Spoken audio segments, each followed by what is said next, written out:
अस्सलाम वालेकुम। उम्मीद है कि सब दोस्त बिल्कुल ठीक होंगे।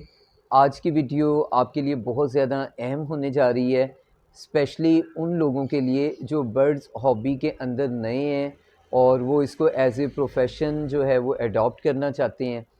अच्छा, और आज मेरे मुखातिब भी वही लोग हैं ज़्यादातर जो इस फ़ील्ड में नए आए हैं, क्योंकि नए लोग इस फ़ील्ड में रहेंगे तो हॉबी प्रमोट होगी। अगर नए लोग इसमें स्टेबिलिटी हासिल नहीं करते तो हॉबी भी जो है उसकी प्रमोशन रुक जाएगी, क्योंकि जो पुराने फैंसियर्स हैं वो तो माशाल्लाह कामयाब तरीके से ये बिज़नेस और अपना शौक़ पूरा कर रहे हैं। लेकिन जो नए फैंसियर्स हैं, ये मैंने आज उनके लिए वीडियो बनाई है। तो सबसे पहले इसमें मैं आपको बताऊंगा कि बर्ड्स का कारोबार करने का तरीका सही क्या है। अच्छा, इसमें पहले तो आपको ये चीज़ समझनी होगी कि कई तरह के पैरेट इस हॉबी के अंदर मौजूद हैं।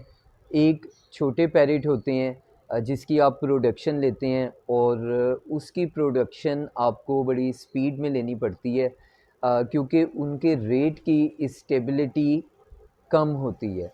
और आप अगर उसमें जल्दी से ब्रीड को कैरी करते हैं और सेल करते हैं तो आप अपनी इन्वेस्टमेंट जो है वो अच्छे तरीके से पूरा कर सकते हैं विद मार्जिन लाइन। अच्छा, दूसरी टाइप इसमें बर्ड्स की वो है जिन्हें आम तौर पर बर्ड्स की हॉबी में बड़े बर्ड कहा जाता है, क्योंकि उनमें ब्रीड का जो प्रोसेस है वो स्लो होता है, लेकिन अ, इनके रेट स्टेबल रहते हैं, लेकिन इनके क्लच कम होते हैं, ब्रीड कम होती है, लेकिन आपकी जो इन्वेस्टमेंट है वो इसमें स्टेबल रहती है। जबकि छोटे बर्ड, उसमें आपकी इन्वेस्टमेंट स्टेबल नहीं रहती, लेकिन उसमें मार्जिन लाइन बहुत ज़्यादा होती है।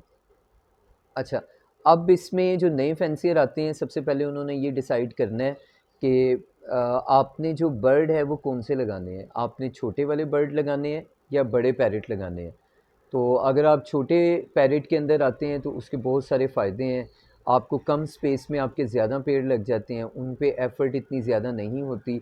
जबकि बड़े बर्ड के ऊपर एफ़र्ट ज़्यादा है, उनके केजेस आपको बड़े चाहिए होते हैं, उनका जो दाने के जो अखराजात हैं वो बहुत ज़्यादा होते हैं।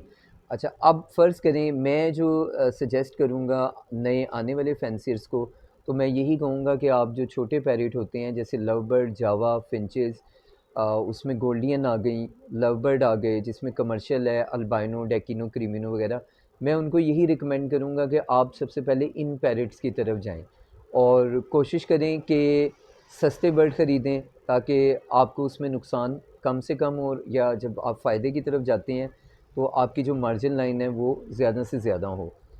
ठीक है, रोकना। अच्छा, मैं छोटे फैंसियर को यही मशवरा दूंगा कि आप सबसे पहले छोटे बर्ड को आपने जो है उसको स्टार्ट अपने छोटे बर्ड से लेना है। मसलन आप और मल्टीपल में रहें, यानी आप कोई दो पेयर लव बर्ड के ले लें, कोई दो पेयर आप फिंचेस जावा में ले लें, या एक पेयर आप गोल्डियन का ले लें। इस तरह से ये होगा कि आप डिफरेंट म्यूटेशन के ऊपर काम करेंगे तो आपकी लर्निंग ज़्यादा होगी। लेकिन अगर आप ऐसे करते हैं कि आज आप लव बर्ड रखते हैं, अगले साल आप गोल्डियन रखते हैं, उससे अगले साल में आप जावा रखते हैं, तो इस तरह से आपको मज़ा नहीं आएगा और आपकी लर्निंग जो है वो काफ़ी ज़्यादा स्लो हो जाएगी। तो आप 3 म्यूटेशन एट अ टाइम रखें, वहाँ से आप अपनी लर्निंग स्टार्ट करें, ठीक है? और बहुत सारे इस हॉबी के अंदर जो सीनियर दोस्त हैं, वो अमूमन कुछ रिपोर्ट्स वगैरह बनाते हैं और वो आपको बताते हैं कि जी आप ऐसे कर लें तो ऐसे हो जाएगा, इतने लगाएँगे तो आप इतने कमा लेंगे।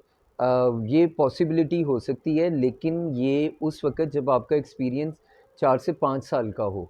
लेकिन अगर आप नए आए हैं तो आपने इस किस्म की रिपोर्ट्स के ऊपर बिल्कुल भी अपनी तवज्जो जो है वो नहीं रखनी।